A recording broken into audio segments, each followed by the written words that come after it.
Hi everyone. Today we're going to be taking a look at the Radenso Pro M radar and laser detector. The first thing that you'll see when you open up the box is our thank you for choosing Radenso card. If you have any questions or comments about your radar detector, just give us a call or contact us using the information on the card. Next, you'll see the Radenso Pro M carrying case.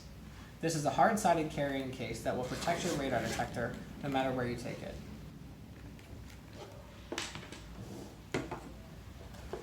We've also included several accessories with the Radenso Pro M, starting with our power cord. This power cord has a power button on the end that can be used to quickly turn the radar detector on or off. Next, we have our USB update cord. This cord plugs into the side of the Radenso Pro M that allows you to perform your firmware updates at home. Finally, we've included a high-quality suction cup mount. To use the suction cup mount, simply insert it into the slot at the front of the Pro M until you hear a click.